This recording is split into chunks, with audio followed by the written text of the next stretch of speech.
You're about to enter into a new world of knowledge, curiosities, and high strangeness. This is a podcast of Straight Up Strange Productions. You're listening to Mysteries and Monsters. I'm your host, Paul Bestel.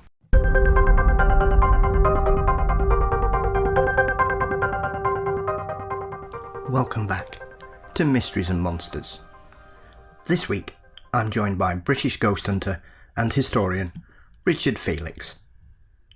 Richard is someone who I've wanted to talk to for a long time and is well known in the UK, primarily for his role as resident historian on Most Haunted until 2009 and his numerous TV appearances. With hundreds of investigations under his belt, Richard has visited some of the UK and Ireland's most notorious hauntings, from castles to hospitals and even haunted battlefields. As the owner of Derby Gaol and the host of regular ghost walks in Derby, Richard is knee-deep in the paranormal, so we discuss Bonnie Prince Charlie, Mary Queen of Scots, haunted battlefields, some of England's wonderful screaming skull stories, and a couple of notable hauntings. Richard's love of the paranormal is only matched by his knowledge of history, so I hope you enjoy our chat. As always, you can subscribe to our channel on YouTube under Mysteries and Monsters, which you can also find us under on Facebook.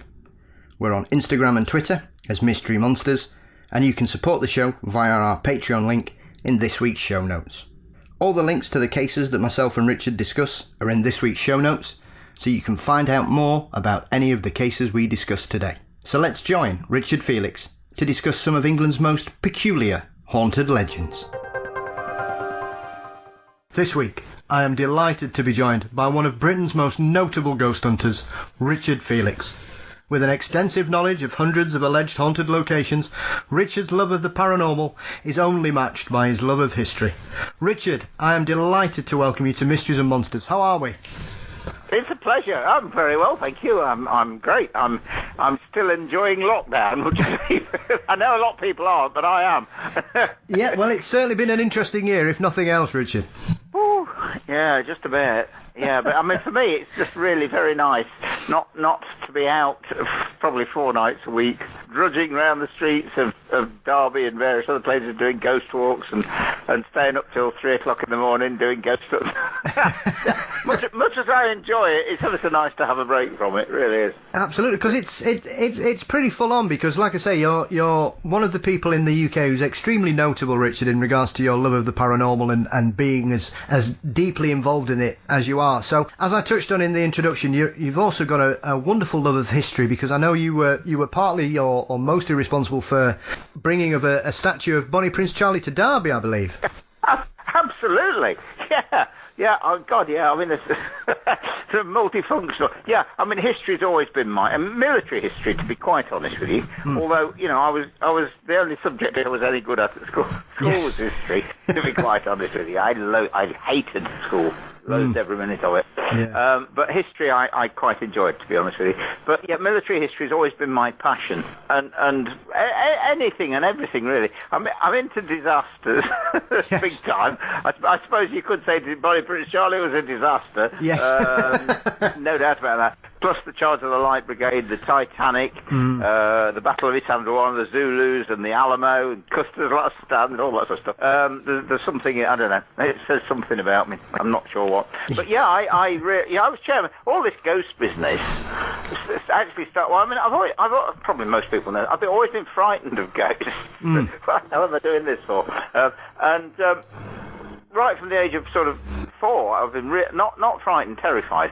It was the word then, as a child. So I've always been interested, I suppose, in something that frightens me. But it all came about because I became chairman of Derby Tourism. Yes. And people laugh at that, you know, Derby.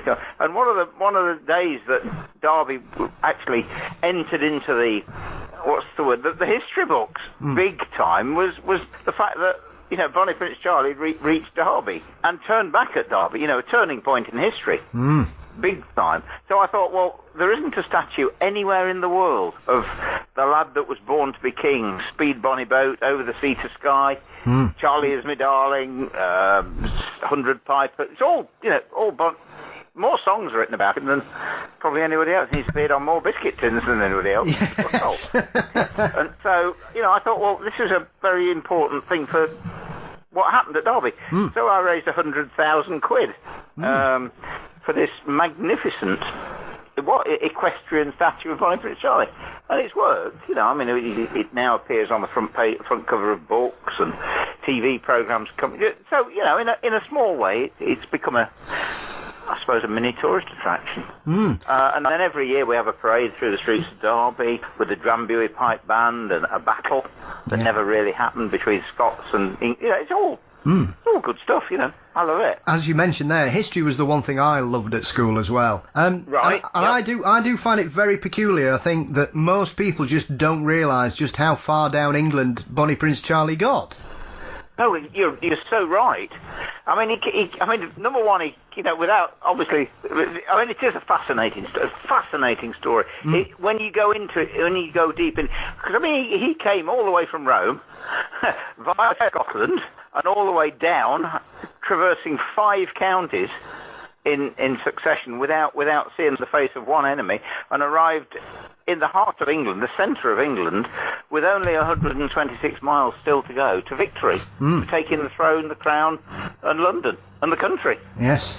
And it all crumbled at Derby, unfortunately. And so he marched all the way back again, defeated 2 more government armies in defeat on the way back. Yeah. And lost the last one, of course, the Battle of Culloden. It's a fascinating story, it really is. One day I'll write the book called Decision at Derby. But, I might not live long enough.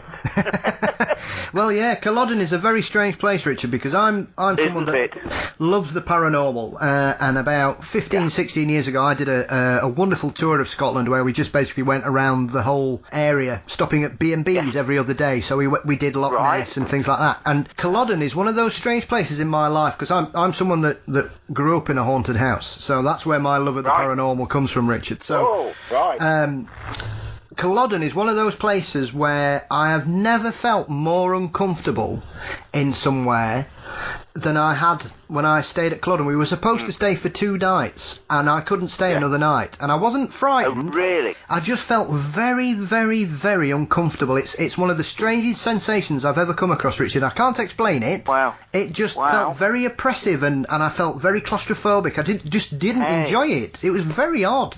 Yeah, well, I'm going to turn into interviewing you now. I mean, did you stay on the battlefield, or did you stay in a B&B in the you know what I mean? Where did you stay? There's the tourist centre with they've got like an offshoot of it where you can actually rent a room.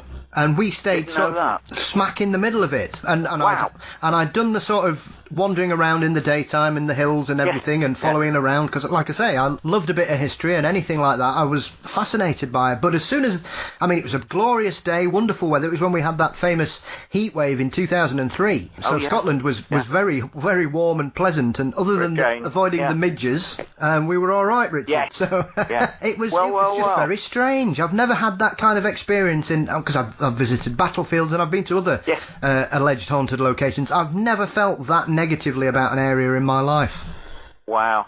Because I actually spent 3 nights on the battlefield, on the field of the English, in a tent, dressed as a Highland soldier, for a film called Culloden: The Last Highland Charge, and we actually slept on where the graves of the English government troops were held. That's quite, and it was, funnily enough, it was 21st June, summer solstice. Yeah. And our piper went away without us knowing, and it was 12 o'clock. We heard the pipes, the skirl of the pipes playing, and we thought, I knew it was him standing on a mound. That was eerie. That was deadly. But yeah, there's something about it.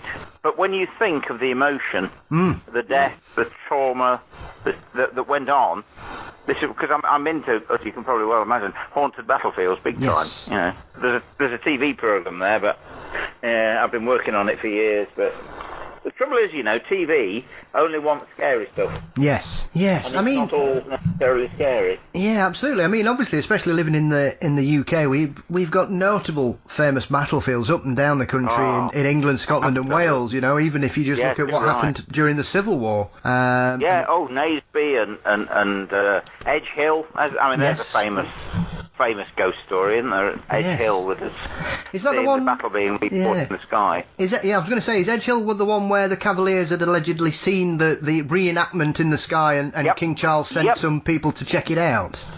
And they saw it as well, and they recognised, this is big time with what my theories are, they recognised images of officers that were still alive. Because the whole thing was a recording. Yeah. Which I believe, I'm getting onto it now, I believe that something like 60% of ghosts are a recording held either in the fabric of the building or in the soil, in the clay, in the water, and especially if a battle's fought in an electric storm, which some are. And Edge Hill was. Yeah, I remember reading, I think it was Peter Underwood, I first read that, and I think one of his wonderful collections of ghost stories, which are numerous, I think he did a chapter on alleged haunted battlefields, Richard, and that was the first time I'd ever seen it, and I just thought, because you'd got that sort of secondary witness, and the fact that they could recognise former colleagues and colleagues that were still with us, it's a very strange story. Isn't it? But makes the whole thing so much more real. And that's where I come in, because that's me. Because basically, I am, for want of a better word, the voice of reality. Yes. I'm the bloke that poo-poos the scare factor and tries. Well, the profession of a ghost isn't to get you. They weren't put there to get you at 3 o'clock in the morning, stood at the foot of the bed with chains dangling from their arms, going, woo! That's great. We love it, absolutely. But we also love nursery rhymes and fairy stories. But they're fabulous. But that's not what it's about. There's a reality behind it, and that's where I come in. That's what I'm trying to put a realistic approach on the whole damn ghost business, which, for some strange reason, well, certainly TV-wise, they're not interested in that. Yeah. They're just interested, oh my God, I'm so scared. These stones are flying towards me and I've been scratched and pushed over and, of course we are. Anyway, I mean, is it because of your love of history, Richard, and your ability to know your history, and do you think that's kind of given you a bit more of an insight in regards to the world of the paranormal, because there is such an intrinsic link between both, it would seem? Yes, there is. The two have to go together. Ghosts and history go together. You can't have one without the other. I've been doing ghost walks around Derby, York, Ashbourne, Leicester, Chester for 28 years. You're not being funny, but and we're out for 3 hours as well, because you go into a pub, you go into a haunted attic, we have a sort of candlelit supper at the end of the night. The whole thing's a night out rather than just a quick tourist. But I'm not being funny, but if I just kept, there's a ghost in there, there's a grey lady in there, then there's a green lady over there, and there's a pink lady there, and oh God, you'd be bored off your trot. But if you went into the detail of who the ghost was, why it's still there, what happened to it that kept it still there? You know what I mean? Because it shouldn't be there. Yeah. It should have gone to wherever all ghosties go to. Yes. Yeah, this is the big one, you see. So, and then you go into the history of it and you find out more of the history of why the ghost is still there. All of a sudden, the whole damn thing becomes fascinating. Yeah. And that's what it's about. One of the unsung reasons for investigating ghosts for me, Richard, because like you say, I think it's a lot of the time people just aren't interested in the historical aspects of certain venues and certain homes up and down the United Kingdom, and probably around the world as well, Richard. And I think, as you've touched on there, if you just hear about that it's usually, when you hear these stories, it's a lovelorn woman who threw herself from a balcony. But I don't want to know that. I want to know who they were, when did they live there, how long has this been going on. It's those kind of things. Yes. Yeah, find the name of. Look back into the history of the building and see if you can. You can never prove the ghost. You can only prove the history behind it, and that's the big one. There is no proof. No proof. There's no proof that ghosts exist. But there is proof of what happened that could cause the ghost. And if you can tie a name down to it, and that's what I tend to try and do. Yes. Because they were you and me once. They were human. Some of them still think they are. I think, I'll be honest with you, I think that the reality behind ghosts, and I keep using the word ghost, is actually more fascinating in the long run than the scare factor that we get all the time on every film, be it Paranormal Activity 1, 2, 3, 4, The Exorcist, or, it's all. I tell you what, the only one that I don't think was particularly scary and I thought was fascinating was The Others. Yes. And Sixth Sense, to a certain extent. Yes, very true. They weren't necessarily designed to be a scary ghost film. People weren't being dragged out of bed and things coming out of the television and that sort of stuff. People being dragged through this vortex, and that's the difference. And they're the ones that I thought were. And of course, the other one, big time, I thought was Ghost. That was closer to reality than most films have ever been. Yeah. Even though it was fabulous and comical, and but it was quite close to the truth, I think. I think that's often that, as you refer to there, it seems that everything's now got the scare factor, and we seem to have completely gone away from where we were sort of 30 or 40 years ago, where people like Peter Underwood would just collate these wonderful collections of stories from around the country, wouldn't they? And you would just think these stories become part of the folklore. Yeah. And Michael Aspel, Strange But True. Yes. Yeah, Fantastic great series. Program. Yeah. Fantastic. And some of them were quite, a bit scary. Well, not necessarily meant to be, but were. Yeah. Because but it was great, and that's what's missing now. I'm sorry to say, that's what's missing. We need a reality check on it. That while TV are getting the ratings they do from the scare factor, then I don't blame them for pursuing it. Yeah, well, absolutely. Clearly, there is some kind of result for them to continue down this vein, Richard. Yes, of course there is. We love to be scared. That's why we go to theme parks. Yes. We don't go on the ride that goes round and round and round at ground level. Yeah. We go to the one that takes us up in the air and our heart ends up in our mouth. Yeah. Yeah, absolutely. Otherwise, there'd be a queue round the block for the teacup ride, I would suggest, Richard, rather than the roller coaster. Yeah, exactly. Yeah, you're so right. Yeah, it's true, isn't it? So, I mean, one of the other aspects I've always found fascinating about yourself is obviously your love affair with Derby Gaol. So, what dragged you towards? Because I believe it was essentially dilapidated and abandoned by the time it caught your attention, Richard. Was this something about being proud of Derby and bringing it back? I mean, basically, without me knocking Derby and Derby City Council and successive city councils, we are morons in the city of Derby. We have destroyed more. We destroyed the building that Bonnie Prince Charlie made the decision. Well, he didn't turn back in. We destroyed the building that Mary Queen of Scots stayed in before she was tried and executed. We are morons, I'm afraid. And Derby Gaol has a pedigree second to none as regards its history. Most of it was destroyed because it was closed down in 1840, and the whole building, other than the dungeons, was converted into houses. And so there is no trace whatsoever up above. But down below, in what luckily became the cellars of the houses above, were preserved to a certain extent. But the part I've got was successive nightclubs over the years. It was originally Judge Jeffrey's, appropriate.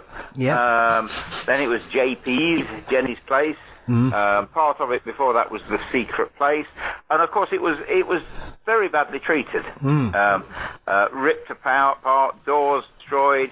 I had a guy, the day I opened, I had a guy come in to the jail who said he had a mate that was one of the builders, and they were ripping the original doors from 1756 from their, whatever you call them, the fixings, and stuffing them down the side of the skips. And there was graffiti all over the doors of prisoners. And he rescued one, luckily, and still got it. Yeah. That's not true. He told me his mate rescued one, but I know now, I'm convinced it was the bloke that had it. He Yes. showed me a photograph of it, and it got a famous highwayman that was hanged at Derby Gaol. He'd written his name across the bloody thing. Yeah. Never got it. But at least he saved it. But I've got 9, I think, original doors full of graffiti. And we had to put it all back to what it was. Re-brick the doorways, brick up the holes from one cell to the other cell to the other cell, sandblast the walls and the floors, and I've turned it back as much as I could to Derby Gaol 1756, with I think 60 people executed from or in front of the building, and two suicides I know of, but trust me, there were an awful lot more suicides took place and murders that took place in the building. And basically, I was doing ghost walks. This is 21. I've been doing ghost walks 28 years. This was 21 years ago. And I used to take people in to the club. I used to give them some 10 or 20 quid, let me in, and then they'd sell beer to people. The people would buy it, and we'd show them what was there and tell them some of the ghost stories, because it was notoriously haunted. And then I got a phone call from the lady that she didn't own it, she rented it, asking if I'd like to buy the doors. And I said, I'm sorry, I don't understand. She said, well, I'm going bankrupt, and I'm doing a moonlight, I'm going to Spain. And I've got a dealer in Birmingham that will buy all the doors off me for £100 each. Would you like them? And I said, you can't do this. This is a grade 2 listed building. Well, if you don't have them, they will. And so I rang up the authorities, whoever, whatever, and had the building sealed off. Then it was used by the bouncers big time, very late at night. They after they'd finished, for want of a better word, bouncing, they'd come and drink in the jail, and they were going to turn it into a strip club. And I thought, this can't happen. This is not fair. So I thought, well, I need to take it. So I took it over and converted it back into a small part of Derby Gaol 1756. And it's famous, I suppose is the word. Yeah. Appeared twice on Most Haunted. And God knows how many other TV over the years. Like Ghost Detectives, Scariest Places on Earth, Great British Ghosts, all sorts of stuff. But it's got an incredible history behind it, and it really genuinely, I'm a huge skeptic, by the way, that believes in ghosts. But I've seen a ghost in Derby Gaol at 3:20 on a Friday afternoon. Broad daylight. And lots of people have God, nobody goes away disappointed. Really mean that. Absolutely. Well, I remember seeing it on Great British Ghost, which I thought was a cracking little series with Michaela Strachan. Wasn't it good? Because you see, there was no scare factor. Absolutely, and it was just essentially she was going to certain venues up and down the UK, Richard, and just diving into the history of the building. And I know she did a whole episode with yourself and your son. He did. That's right. Yeah. In regards to that, and it was fascinating because I believe you've got one of the cells is a former debtor's prison as well, isn't it? That's right, part of the debtor, because you see, people were, when you were leaving those days, were put in prison if they owed money. Well, how the hell are you going to pay debt? Precisely. But anyway, most of them didn't, and I presume died in there or committed suicide in there. But and there's an incredible inscription, across one of the doors. It says J. Taylor from Measham, which is in Leicestershire, for a £10 debt. 1807. Yeah.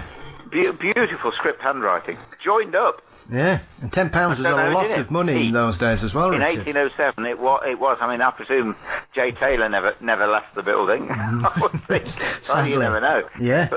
But honestly, the graffiti on the doors is there's another one from J. Poole, who was a doctor.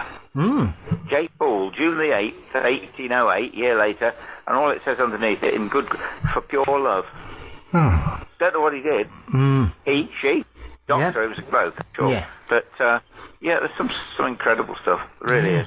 It is strange, Richard, because I was very fortunate. We had a folklore conference here in Sheffield last year. Right. And we had a gentleman who came up, one of those wonderful, eloquent, intelligent, articulate people who loves the weird and the horrifying, and he did a wonderful presentation on Dracula, because the first performance of Dracula outside of London in the UK was actually in Derby. There it was. And at the theatre, I believe. Yeah, and which it was wonderful, because he'd ended up going down there, and I believe, whether it's still open or not, Richard, I'm sure you'll be able to tell me more than anyone. Yeah. It got turned into an adults-only indoor golf club called the House of Holes, but which struck me as a very peculiar end to a beautiful building with once again with a haunted history, because I know there are certain strange things that are alleged to go on there still. Right, now that doesn't mean a thing to me, by the way, because as far... The last I heard, I mean, it was for many, many years. It was the Grand Theatre. Yes. In Derby, and then it burnt down, and people were killed, which they believe one of the ghosts is the carpenter that still haunts it. But then for many, many, many years, it became the Locarno, which was a club dance hall type thing. And as far as I know, perhaps I'm wrong, it became one of these multi-Chinese restauranty type things. Yeah. Which I think it is now. Yeah, he'd gone last year, and he'd taken pictures inside of it, and it's a very strange place, Richard. Yeah, I'll send you a link to it, because it's an adults only indoor golf club now. How I didn't know that. Yeah, I'll send you a link on email later. Yeah, Richard. I didn't know that. But yeah, almost the world premiere of the play Dracula performed in Derby, and of course we obviously, like many other places, also had the Black Death. Yes. In Derby, big time in 1349, and that's where the undead comes from. One of the symptoms being a coma before death. Yes. A longer one afterwards, of course. Yes. And people actually, the living dead, people actually clawing their way out of their shallow graves, or pushing the lids of coffins open. Yeah. And we actually did. I mean, this is a fascinating bit. We actually have a genuine account of a guy who I knew very well, who used to work with me in the Heritage Centre that I opened in Derby. And he was superintendent of drainage, but also of demolition in Derby. And he was responsible for the demolition of a church right next to a place called Dead Man's Lane, which was from the plague pit of 1349. And the church was called St. James the Less. And they were digging graves out, obviously, digging the graves again. And it was a Hymac in those days rather than a JCB. And it dug out this coffin, and it fell off the bucket of the coffin and smashed. Or part of it smashed. Bones strewn around. One of the workmen picked the lid of the coffin up, and there were claw marks on the inside of the lid. Oh, how awful. Now, genuine, real, you could tell, fingernail marks on the inside of the lid. Gee whiz. Yeah. Not a situation you want to find yourself in at all, Richard, that. Not really. No, I don't think so. That's quite something. So yeah, we have a good history in the city of Derby, I tell you. Yeah. We just need to realise it and do something about it. Absolutely. I think Derby's not alone in that, Richard, because Sheffield's very similar. Because we had a castle here that we built a market on, and it's only in the last sort of 5 years that they've decided to go back to it. Because as you touched on when you were talking about Derby, until I was made aware of it, I was not aware that there was a tower in an area of Sheffield called the Manor, where Mary Queen of Scots was held, which is still there. I've been frequently. Yeah, I used to do 3 different Mary Queen of Scots tours, bus tours, and one of them was to Sheffield. Well, part of it was to Sheffield Manor. Yeah. Into the tower. Yeah, but of course we could never touch Sheffield castle, where she was imprisoned for a long time, because there's no left, is there? Oh, sorry, it's all under the market hall, isn't it, or something? Well, it was. This is the thing, because they've levelled the entire market, and they've got a team of archaeologists in there now, and they're basically revealing it all, Richard. So it sounds as though the city's finally begun to sort of embrace its history, which I'm delighted to see. I must come and have a look. That's very interesting. Because I say I couldn't do that. So can you actually see parts of the foundation? Yeah, they're uncovering it as we go, because as far as I was aware, there used to be if you knew somebody who worked at the market, that you could drop them a couple of quid, Richard, and they'd take you into the basement, into a door, and there used to be some remaining foundations that you could go and have a look at, which was basically like one of those inside secrets that if you knew the right people, you could have a look at it. What a shame I didn't. Yeah. Well, you'll be able to see more of it now. Yeah, too right. But I mean, are they planning on preserving it and keeping it, or are they going to put a Marks and Spencer's on top of it? It's part of a whole redevelopment, and that's one of the central pieces of it, is to basically embrace its history and reveal Sheffield Castle and keep it open to the public. Yes. Oh boy. Well done, Sheffield. Yeah. That's all I can say. Absolutely. That's fantastic. Because it's very interesting, because as you touch on, and as you mentioned there about the plague, the thing about where we live, Richard, because we're essentially not very far away from each other, we've got a lot of things in common. Yeah, because obviously one of my favourite places to visit in the locality is obviously Eyam, synonymous with the plague as well, and that's one of those places that when anybody ever asks me about somewhere historical you can just go for a wander around, that is both a heartbreaking and inspiring piece of history, literally on our doorsteps. Yeah, indeed, because we share the Peak District, don't we? Basically? We do indeed. Yeah, absolutely. And the other fascinating one, of course, is the St Peter's Stone at Wardlow Myers. Yes. You know about the guy that was gibbeted there. Yes. Anthony Lingard, hanged in front of Derby Gaol in 1818. Hung up at Wardlow Myers until 1826 before they took him down. Incredible story. Oh God! I tell you, there's some bloody good stuff, isn't there? Some good history.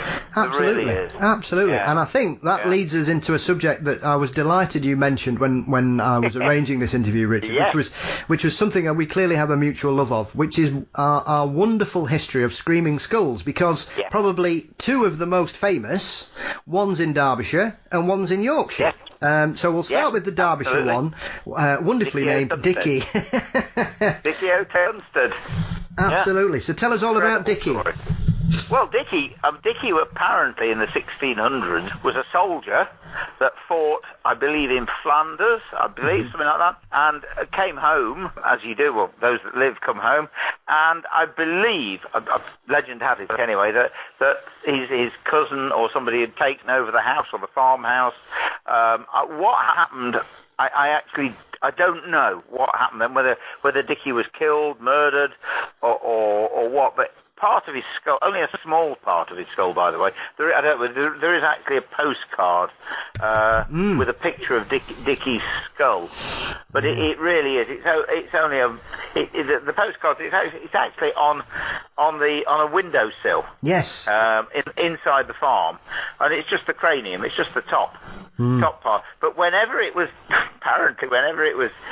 taken out, because whoever would buy the farm or whatever over the years, really don't want that in the house, get rid of it, chuck it out, and every time it left the house, A, screams were heard, and B, misfortune fell upon the family. That's the best way of putting it. Someone threw. I think it was Dicky's skull that was thrown into a lake, as well as everything else, and the fish died in the lake, and so they fished it out and brought it back in, and then someone else, and then the crops failed, and it's an omen of death and misfortune, as most of these. Now, funnily enough, I'm trying to think where it was. On Most Haunted, I went up to one of the famous stately homes in Yorkshire. Can't remember. I'm trying to think. And they'd actually got Dicky O'Tunstead's bed on display. Wow. A 4-poster bed. And you see, I'm a great believer in myths and legends, and what I'm saying is there's usually no smoke without fire. Yes. There's grains of truth in most myths and legends. They get changed, they get Chinese whispers. Yes. They become exaggerated beyond belief over the years of grandma telling the kids and that sort of stuff. But there's usually some basis of truth right back years ago. So, if they say it was here Tunstall's bed, then why shouldn't it be? Is what I'm saying. But what that's got to do with his skull, no, it hasn't. It's just another fascinating bit of it. His actual bed is still... Why it isn't at Tunstall Farm, I don't know. And I've never been. Yes. I have never actually been, unfortunately. And I presume the other one you're going to mention is Burton Agnes, is it? Absolutely, in Driffield, yes. Ode Nance. Absolutely, bless her. Yeah, Anne Griffith. Yeah, that's again a fascinating story. She was attacked by robbers, apparently, beaten to death, and then told her sisters, I think, that she would never rest in her grave or something, unless a part of her remained at the hall. Yeah, okay, I don't know how true that is or not, but they didn't, did they? They took the whole of her and buried her. Yes. I think, and then after a burial, they were woken, or the sisters were woken by banging and slamming of doors and all manner of things like that. And I think took advice from the local vicar. yeah. And they opened up the grave to find that the body was intact, but there was no head. I don't know. And so they took it into, or the head was found in the hall, but it's still there, isn't it? Yeah, apparently it's one of those classic stories, Richard, where I think the origin's a little bit sort of murky now. We're not really sure, but it's the only, as far as I'm aware, you may know better than I, but as far as I'm aware, it's the only one of these alleged screaming skulls that's actually available to be visited, though you can't see the skull, because I think they built it into one of the walls to protect it. That's correct. Yes, that's people right. throwing it away, because once again you had that, somebody buys a new property and they're like, why on earth have I got a skull here? So I think they just walled it up out the way so that wouldn't happen again. So as far as I'm aware, it's the only one that, although you can't actually see it, it's the only venue you can visit. There are others. Trust me, there are others. Good. Yes, there are. You see, I went to Burton Agnes because obviously when I was doing Ghosts of Yorkshire on DVD, on sale on my website, but we couldn't go in, which was a real shame. Even, I thought, even if we could just film where the wall is, where it's bricked up, but no, they wouldn't. I don't know whether it's open is it open to the public now? Well, I was actually over in Driffield earlier this week, and we were going to try. We were going to try and pop in because it had reopened to the public. Right. Now, I'm not sure about the house, but the gardens certainly were. But yeah, we did that. Yeah, I'm going to be over there next. The garden. Yeah, next year. Oh, check. So I'm going to find out. Yeah, I'm going to hopefully find out because we decided not to bother because we couldn't get into the house, obviously, in current circumstances. What a TV programme it would make. Yeah, absolutely. Very much so. It's fascinating. I mean, the amazing thing is that the whole damn thing is peculiar to England. Yes. There's, as far as I know, and I hope someone out there can perhaps correct me, no England, Scotland, Ireland that I know of. It seems to be very, very English. And goes back to Celtic times. I mean, I'm trying to think, there's a thing here that I've got. It says that they cut off the heads of enemies slain in battle, embalm the heads in cedar oil, and preserve them carefully in a chest, and display them with pride to strangers. So, in other words, they got this idea that which I think, I don't know whether this is right or not, that everything that is us is the head. Yes. The brain. Which I'm not so sure about, but if we get time, we'll discuss that in a few minutes. Yeah. But it was believed that the head was all important. You know what I mean? That's where your personality, your ego, your consciousness, your brain, and so cutting off the head of another warrior and keeping it, they believe that part of the energy or whatever it was from that warrior could pass on to them. Yeah.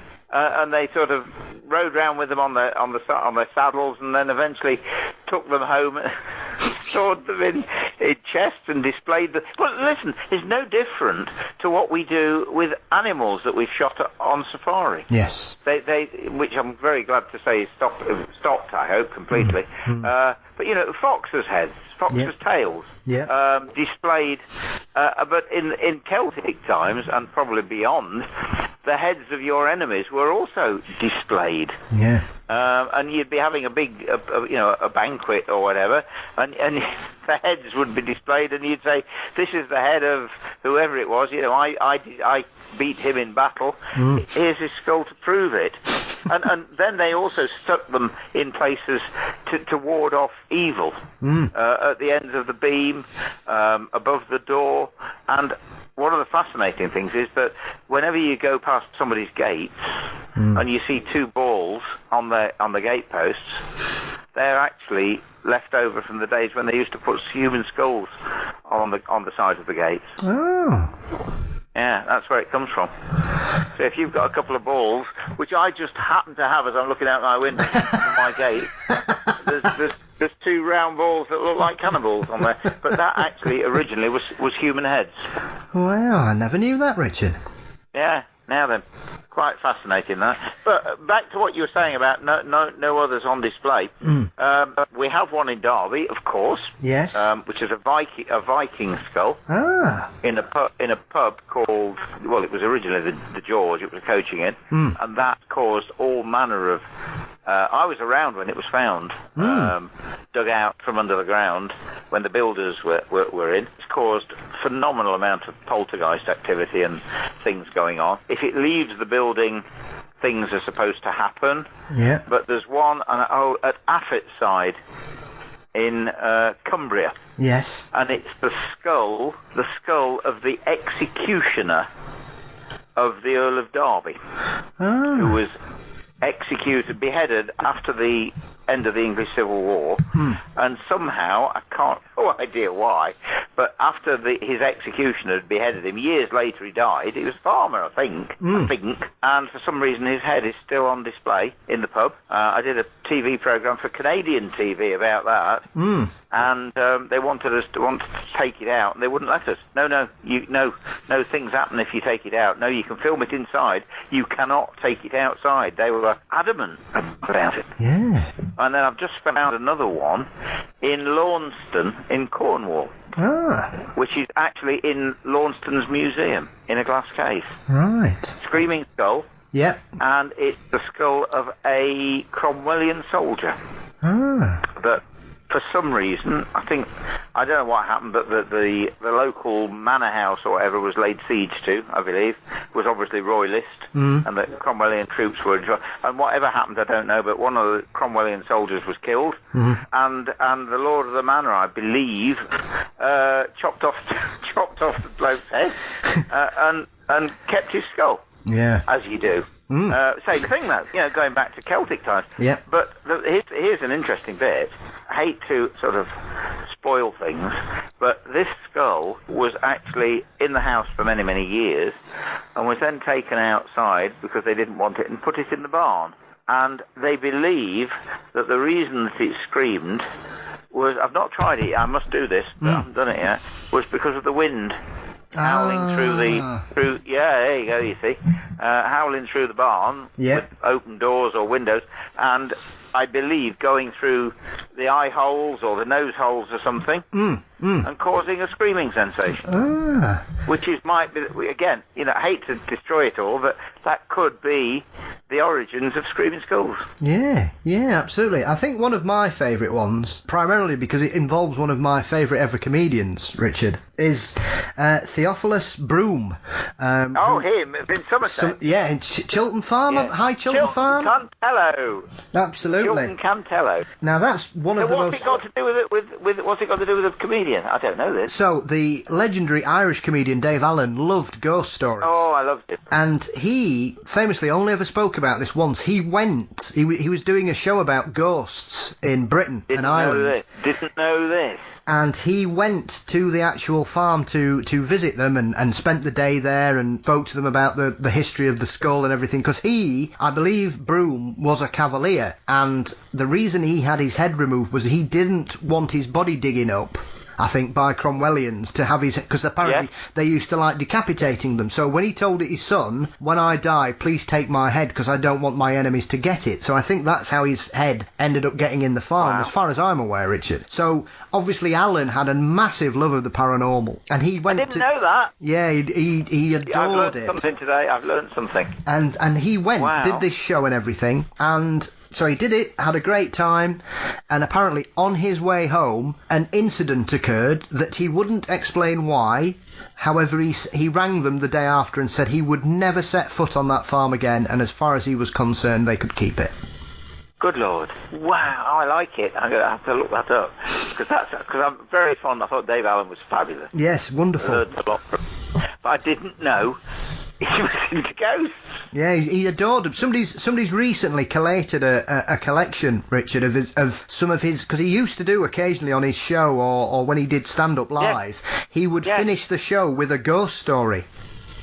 Well, I've mimicked him, funnily enough, doing similar. Yeah. With a microphone. And how... Well. That's very interesting. I must look that up. Yeah. I've got a link somewhere, so I'll add that to the golf club in Derby for you. You can have a look at it. But do that. A collection of about 20 of his ghost stories at the end of his sets. So. Oh, fantastic. So hopefully you'll enjoy that as much as I did, sir. Yeah, too right, I will. Yeah. Well, I never did. But, I mean, what an incredible... there's at least... Gosh, I mean, I don't know. In my book, I've got 1, 2, 3, 4, 5, 6, 7... I've got about 8 that I've covered in the book. But I learn about more. And I reckon there must be, 12, 15... Screaming skulls, just in England. Well, only in England, as far as I know. Yes, that is the other peculiarity. Why England? What's? I don't know. It is very peculiar. Isn't it? Yeah, it is. I mean, it's one of those little quaint quirks we have from. My cousin redeveloped an old church near Harrogate for his home. And it's the first time I've ever come across a real-life example of this. They had one of those little boots hidden in the chimney breast. From a child, and it was the first. He's kept it and he's got it on display because obviously he's aware of the providence of it, Richard. But to actually see one and hold one from a family member, it was incredible because they're the kind of things you hear about, but very rarely does something like that occur to you in your own family. And I just always found little things, like witch marks and things like that, and incredibly fascinating. Yes, while we're on the subject of witch marks, apotropaic marks, as they're called. Yes. I've only, the last just before lockdown, I got a phone call from a guy who I knew many, many years ago. He was a history teacher in Derby, and we had dealings over the years with things, and he'd been to a place called Creswell Crags. Yes, I was there at Christmas. Oh, you're kidding, aren't No. you? Really? I went for the Krampus. They did a Krampus special party at Christmas, so I've been inside the caves there. But anyway, carry on, sir. And did you see the witch marks? I did indeed. It's fabulous. Did they? Yeah, I know. And they go back a long time. Well, I mean, witch marks is actually the wrong... They're called witch marks, but they're not, are they? They're basically it's a marks to help you against evil, to ward off evil on doorways, doorposts, windows, fireplaces, any aperture opening where evil. Ghosts, I suppose, really, is what they're looking for. Because evil can enter the building. Yes. Is what they were on about, isn't it? Anyway, this guy said he'd been to Creswell Crags and he'd read all about it and he'd then been down to London and he'd been to a London museum where they'd got some panels. I don't know what he meant. I still don't know what he meant. From a prison. And on the door, on the panels, were apotropaic marks, witch marks. And so he said, "Can I come and have a look at Derby Gaol?" So I said, "Of course you can come down there, turn around." And down we went. He says, it's going around with his torch, whatever, shining up on the... He says, "You've got a new tour here, Richard. You've got a Derby Gaol door tour here with witch marks all over it. Double V. Yes. Virgin of Virgins. JM, Jesus and Mary. Yeah. St Andrew's crosses. Saltires. all put there by the prisoners on the doors to ward off to ward off what? Witches, evil, ghosts, because they were terrified in these places. Yeah. They believed it. Of course they believed it all in those days. And I've also got gallows scratched on the doors with witch marks on them. I presume to protect them from going to hell. Yeah. I would think. I can't believe it. It's fascinating. So yeah, we now just about to start when we open it, the Derby Gaol door tour with all the witch marks on it. But you see it a lot in old 16th, 17th century houses, timber framed houses. Look round the doors, the windows, chimney, and you'll see these witch marks. Yeah, anything where they could get in, I think, isn't it? Normally. Anything where they could get in, yeah, you're right. Yeah. Well, I've taken some pictures. Weren't they? When I went to Creswell, I took some pictures, so I'll send you them, Richard, and you can have a look and see if anything matches up with what you've got. I'd love to. Because it's a fabulous little tour, because there are literally thousands of them. Thousands of them. It's fantastic. I recommend it highly. It's wonderful. And they, but these are almost not prehistoric, but are they prehistoric? Or are they? Well, they're not sure. There's a lot going on there because they found some fossils from 30,000 years ago, and there's evidence of life and people living in that area going back to the Ice Age. So it's clearly an area that's been used for a variety of reasons over millennia, Richard. So there's a lot of history, and they're only just because I think they only discovered these marks about 3 years ago. And they stumbled across them. They didn't know they were there till they were doing the whole area up, and it's fabulous. You see, a lot of people, including me, put them down to initials. No graffiti. Every W you see, you think it's a William or but it's not. It's VV, Virgin and Virgin, because there was no W. Yes. Yeah. There was no J either. It looked like an I. But honestly, what a subject. Yeah. Fascinating, isn't it? Absolutely. There's so much more to this than we realise. It is, and I think it's something we're only just coming to terms with as well, Richard, like you say, because I think a lot of people have misidentified them for a long time, because it's not something I was very much aware of until, obviously, because it's 10 miles from where I live, and I'm, as you can tell, I like my weird Is things. that all? Oh, really? Oh, you lucky thing. Yeah, because Worksop's 10 miles from Sheffield, so it's not far at all. I used to be in the Territorial Army at Worksop. Ah, well, there you are then. You've got an excuse to go back, Richard. Long time ago, but yeah, I did. Blooming heck. I say. So there's more to this witch mark thing than we realise, I think. Yeah, very much so. Absolutely. Wow. Oh, I say. I need to go into it. Absolutely. Well, I'll definitely send you the pictures. I took several, so hopefully that'll be something of interest for you, Richard. I'll be more than happy. Oh yeah, very very much so. Very much so. I presume there were probably were there any like these things called daisy wheels and things like that? Yeah, there was. All kinds of designs, and like you say, there was initials and crosses and symbols and different designs. I must go. Yeah. There's literally hundreds and thousands of them, Richard. They are everywhere. Really? Yeah, it's incredible. And they were all frightened of ghosts, weren't they? Yeah, I mean, when you go there, we went at night. We went actually winter solstice. We went. Oh, really? And they'd done like a Krampus event, so they'd got some Krampus hiding inside the caves that you had to go and visit. So as part of it, we got some roasted chestnuts, and we were invited to do some axe throwing, and we went to meet the Krampi inside their cave and got some sweets off them for being good. Oh, that sounds. I must do that. Winter solstice, that sounds really good. Didn't know about it. Yeah. See, I've learnt a lot tonight. Oh. So, I mean, for you, Richard, as well, because you've continued this love of haunted places and everything, and I know you mentioned it in regards to your tours, but you essentially went round the UK trying to collate areas and counties and do their histories. So, do you want to talk a little bit about that project that you did? Yeah, gosh, I say still at it. I haven't finished, but I don't know how many years ago now. 15 years, probably more. I decided that it'd be a good idea to do a DVD of Ghosts of Derby, and it sold like mad. And then me and the cameraman, the guy that did it, filmed it, edited it, did a lot. Said, well, why just Derby? Oh, gee. So off we went to Bosworth Battlefield, and we started there and did Ghosts of Leicestershire. Yeah. Then we did, hang on, we've done Derby, we're going to do Ghosts of Derbyshire. Yeah. And I've ended up doing, 50 counties. Are the 50 counties? I'm not sure.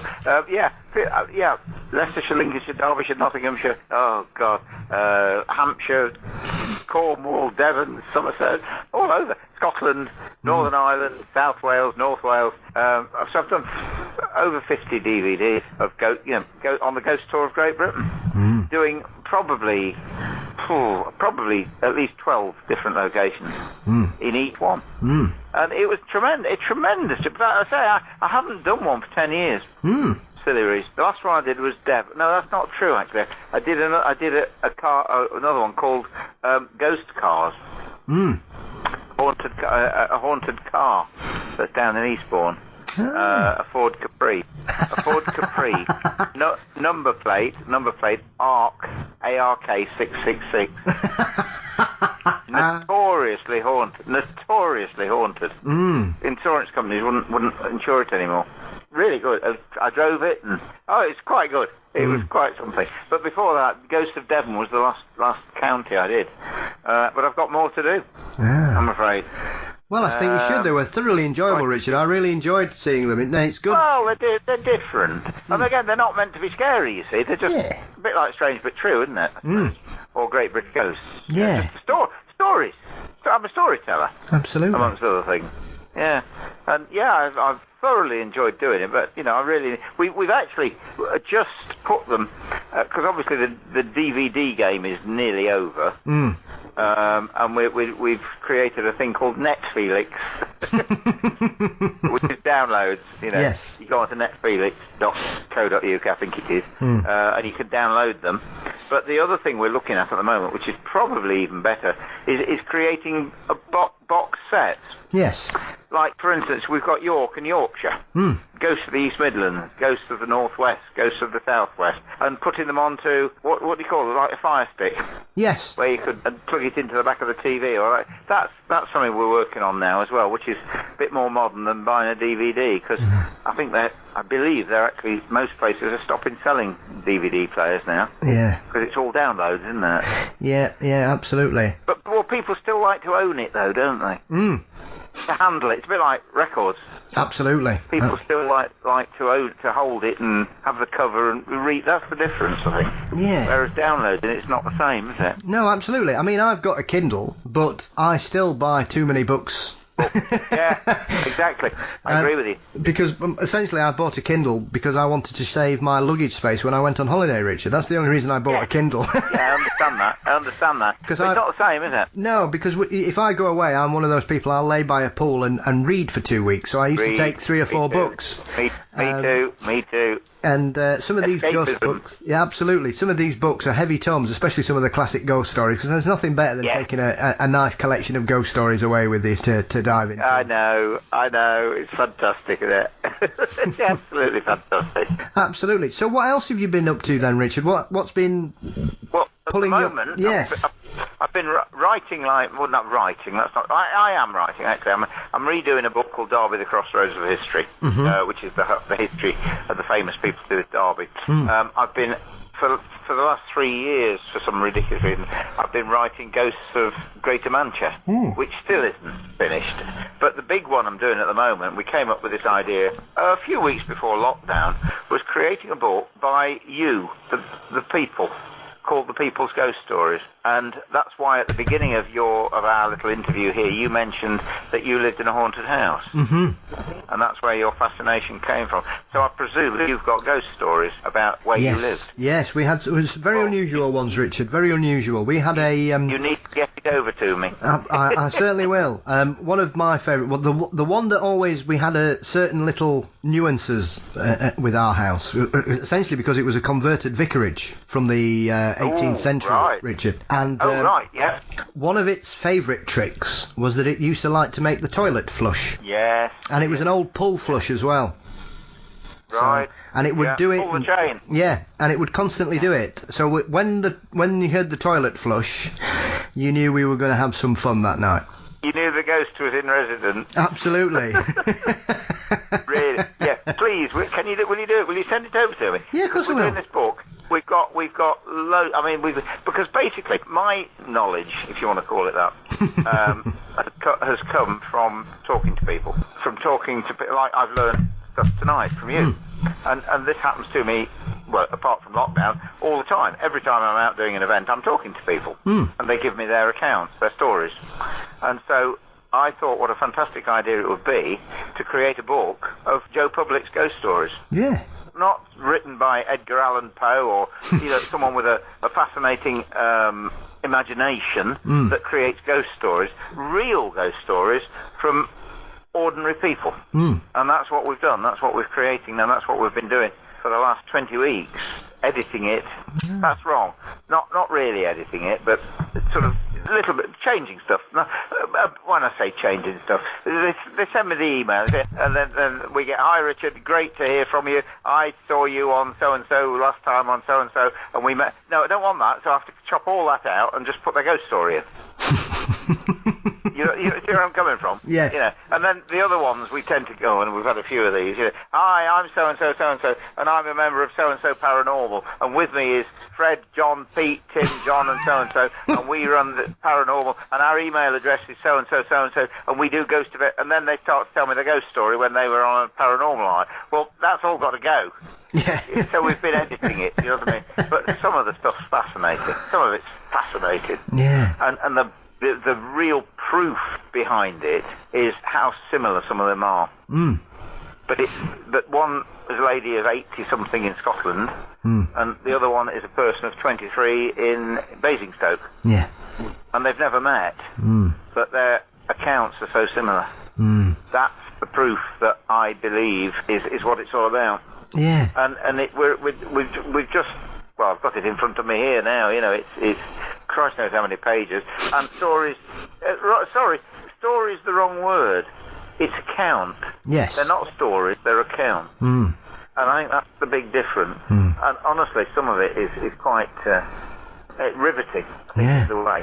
What we're doing now is putting pictures to it, because obviously a lot of people haven't put pictures. Yeah. So all we're now doing at this moment is, right, I worked for 4 years in the Saracen's Head in York, blah, blah, blah, blah, blah. And so we're going to have to put a picture of the Saracen's Head in, you know what I mean? That sort of stuff to make it, because I'm a great believer in pictures. Yes. As well. So, it needs pictures, and a lot of people haven't sent pictures. Some of them have, some of them are quite good. Some of them, the picture of the ghost that they've seen and stuff like that. But it's very different. No, as far as I know, nobody has ever created a book like it. People's ghost stories. Yeah. Do you think that's helped because you've got a reputation of treating people fairly, Richard, without any kind of dismissal of that, and essentially, and the thing I've often found when I've spoken with people with similar experiences is that, not that I'm being dismissive, but that your average ghost story is quite banal. It's nothing terrifying. It's nothing. No, it isn't. It's just something that occasionally happens, or a weird little trick that they have. And you actually stayed in the bed, even though for 12 minutes that figure was stood at the foot of your bed or stood at the side of you. Yes, you stayed there. Yes, I pulled the covers over. You stayed in the bedroom. Yes, I did. That sort of stuff. I mean, it's fascinating. The whole damn thing is fascinating, and this is what's in this book. Yeah. Some of them are short stories. Some of them are much longer stories, but on the whole, it's quite. That's why I want your story. I want to know, if you will, please send me your story through of where you lived in and what happened, because it sounds good. Sounds a good one. Absolutely, I'd be delighted. I'd like it. No problems at all. You can, because we've got a couple of weeks before we finish it. Absolutely. So get them over to me. If you can. I'll be delighted to. As soon as we finish this, get on to it. I've always found it quite sweet, Richard, when you speak to people who seem to become very accustomed to their ghosts and seem to have a real affection towards their haunting. Yeah, correct. You're absolutely right. Yeah.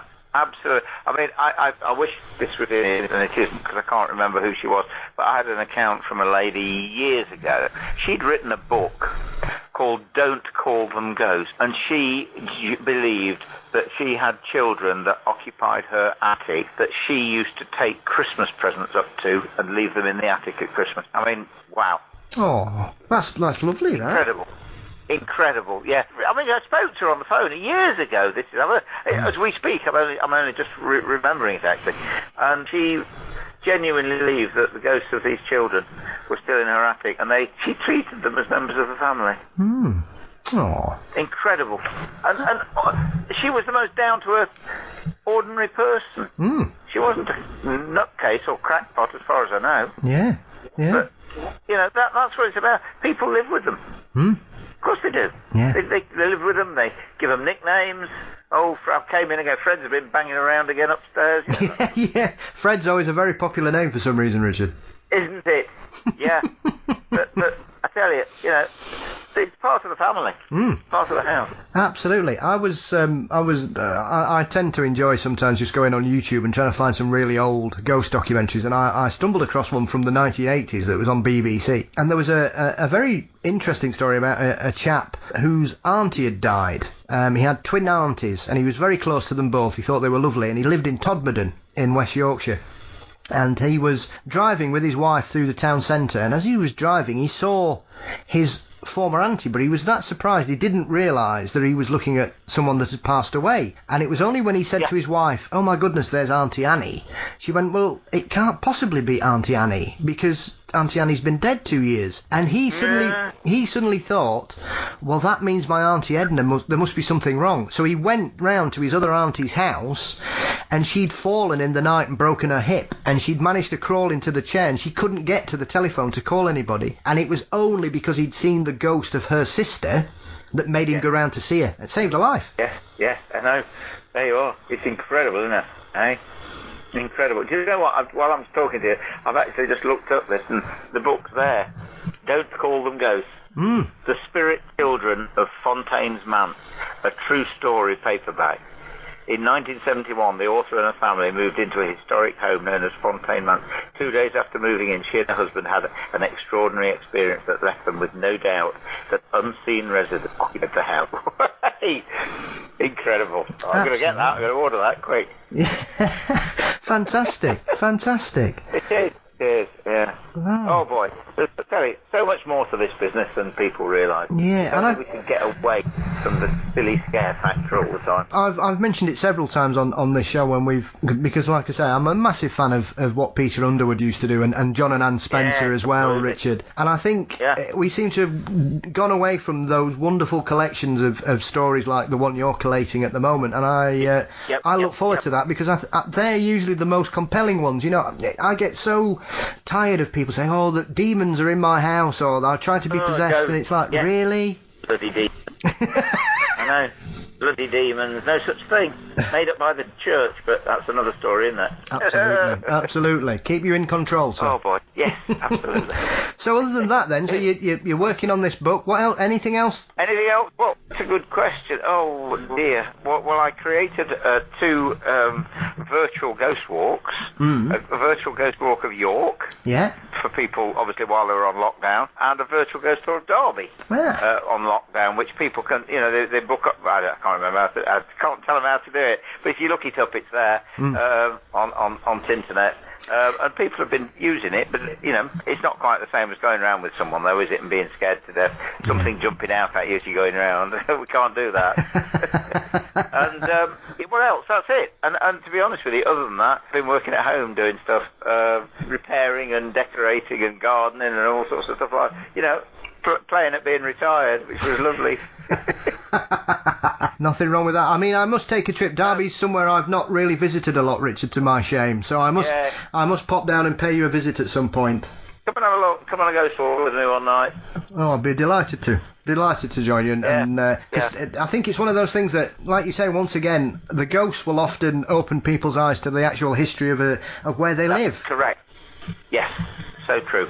So true, yeah. Yeah, very much so. So before I let you leave, Richard, is there one ghost that you think we need to be aware of who comes from Derby that perhaps isn't well known, or your favourite ghost from Derby? Oh, my favourite ghost has to be the ghost of P.C. Joseph Moss, who was a policeman, the only policeman ever murdered in Derbyshire, and the only policeman ever shot and murdered in a police station on mainland Britain. Wow. Who was murdered in Derby Lockup on July the 12th, 1879. Shot in the police station by a drunk who'd got a loaded revolver in his pocket, and nobody searched him when they brought him in. And he shot the youngest policeman, Joseph Moss, was 26, ex-Grenadier Guardsman, and shot another policeman in the arm who committed suicide 12 years later by throwing himself out of his bedroom window. And the fascinating story is that when the murderer, who was a gentleman from a place called Whitmore Hall in Staffordshire, the jury, because the guy was drunk and a gentleman, it was a hung jury, 6 for murder and 6 for manslaughter.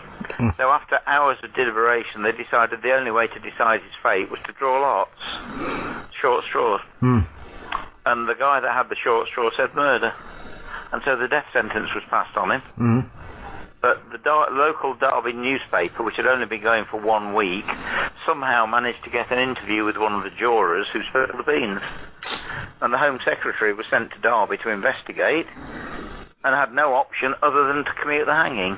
And the murderer only spent 14 years in prison and went off to Manitoba. Joseph Moss's ghost for years has haunted the site of Derby Lockup, which for many years after they knocked the lockup down was warehousing for Derby Market Hall, and also then became Derby Fish Market. And the number of sightings of this policeman with a moustache with twisted ends. Well, I've got a photograph of him as well, so it's absolutely right, genuine. It's been seen.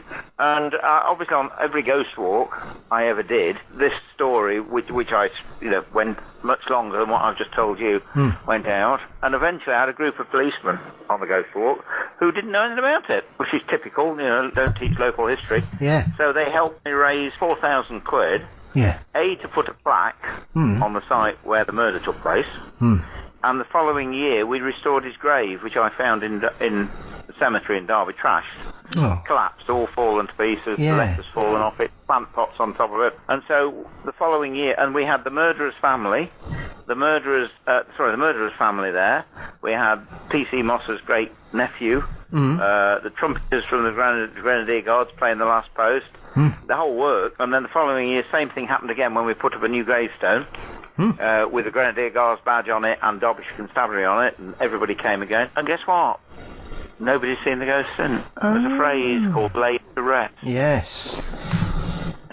incredible. And I now have his old gravestone on display in Derby Gaol. Yeah, belting story. That would make a book. Not out. Clearly, clearly he appreciated everything you'd done for him, Richard. Looks like it, doesn't it? That's the other word, you see, respect. Respect. Have it for them. They were you and me once. Absolutely. I've done I spoke to an author, a delightful gentleman. I've done a couple of shows with him called Andy Gilbert, and he was a former police officer, and he's done 2 collections of first-hand reports from serving and former police officers up and down the UK, all about their paranormal encounters, and I'm surprised that one didn't make it in. That's an interesting one.